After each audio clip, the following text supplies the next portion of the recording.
Inilah video viral tukang bakso yang memasak mie instan yang memasukkan bungkus plastiknya ke dalam air yang mendidih. Tindakan tersebut dikecam para netizen. Sebenarnya praktek memasak mie instan seperti itu sudah pernah terjadi sebelumnya. Pernah sih, makanannya sebenarnya enak. Cuman kan kalau untuk efeknya ya kurang tahu ya, mungkin bahaya ya. Tapi rasanya enak sih. Selama plastiknya nggak ikut dimasak terus diambil lagi sih nggak apa-apa. Oh, jadi? No masalah sih kalau rasanya masih fine-fine aja sih, nggak apa-apa. Emang terus bahaya nggak sih? Sebenarnya sih bahaya sih. Takutnya kan di setiap plastik itu ada kayak tinta buat ini, nah kecampur di situ. Takutnya. Kalau nanti tetap makan aja sih. Kami menemukan seorang penjual bakso yang memasak mie instan dengan cara yang tidak jauh berbeda. Ia menuangkan air panas ke dalam bungkusnya hingga mie tersebut matang. Alasannya agar lebih praktis dan tidak berantakan. Lantas, bagaimana keamanan makanan tersebut? Bungkus mie instan terbuat dari plastik jenis PP5 yang tahan panas hingga 140 derajat Celcius. Namun tetap saja tidak disarankan untuk merebus mie instan bersama bungkusnya. Zat pewarna makanan pada kemasan dapat memicu resiko kanker jika meresap pada makanan. Yang paling kami khawatirkan adalah kalau kita lihat kemasannya itu kan ada zat pewarna. Zat pewarna itu tidak food grade. Jadi kalau dia masuk, dia migrasi ke dalam makanannya itu bisa menimbulkan resiko terhadap kesehatan. Jadi itu tidak kita anjurkan. Artinya dia bisa pada jangka panjang menyebabkan resiko kanker. Dan suatu zat kimia yang memang tidak diperuntukkan untuk tubuh manusia pasti akan menimbulkan reaksi yang tidak bagus. Sebenarnya di Indonesia masih banyak ditemukan praktek penggunaan plastik yang tidak tepat. Salah satu contohnya merebus lontong dengan plastik. Selain itu, kantong kresek kerap dijadikan wadah makanan panas seperti mie ayam, bakso, bubur, dan lainnya. Menurut dokter ahli nutrisi Tan Shotyen, masyarakat Indonesia cenderung abai karena tidak merasakan dampak buruk langsung terhadap tubuh mereka. Padahal dalam jangka panjang, partikel plastik yang terserap ke dalam tubuh dapat membahayakan manusia.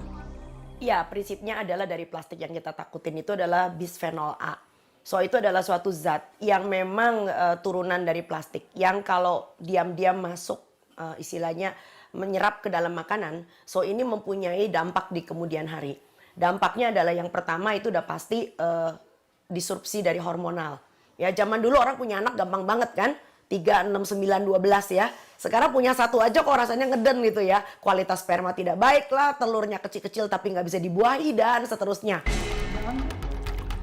Lantas sebenarnya bagaimana penggunaan plastik yang tepat untuk pangan? Air mendidih pada suhu kurang lebih 100 derajat Celcius. Ada jenis plastik yang tahan terhadap suhu tinggi sehingga boleh menjadi wadah makanan panas.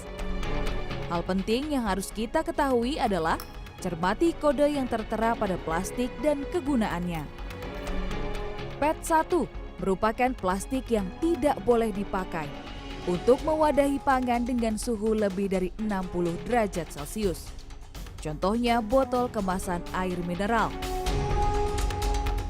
HDPE 2 merupakan plastik yang akan melunak pada suhu 75 derajat Celcius. Salah satunya wadah es krim atau jus. Lalu ada PVC 03.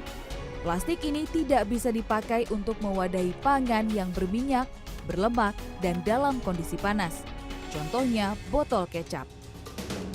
LDPE 4 merupakan plastik yang tidak boleh kontak langsung dengan pangan. Salah satunya plastik kresek.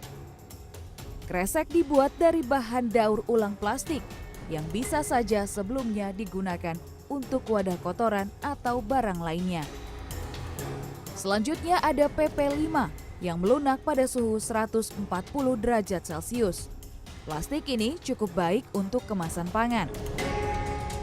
PS6 merupakan plastik yang melunak pada suhu 95 derajat Celcius. Contohnya tempat makan plastik bening sekali pakai.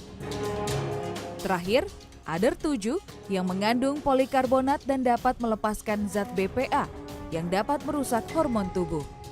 Yang harus dilakukan adalah sterilisasi di air mendidih, namun tidak direbus bersama. Contohnya galon dan botol susu. Walau begitu, terkadang kita tidak dapat mengukur atau mengontrol panasnya suhu pangan. Maka sebaiknya kita tidak melakukan perebusan dengan plastik. Fenomena memasak mie dengan bungkusnya bukanlah fenomena baru. Banyak makanan serupa yang juga melakukan perebusan bersama plastik atau plastik dijadikan wadah makanan yang panas. Sebagai penjual atau pembeli, kitalah yang harus cerdas dalam menggunakan plastik. Yang terpenting juga adalah kita sadar akan dampak jangka panjang dari kesehatan jika kita menggunakan plastik dengan cara yang salah. Sandra Insanasari, Robi Bahtiar, Jakarta.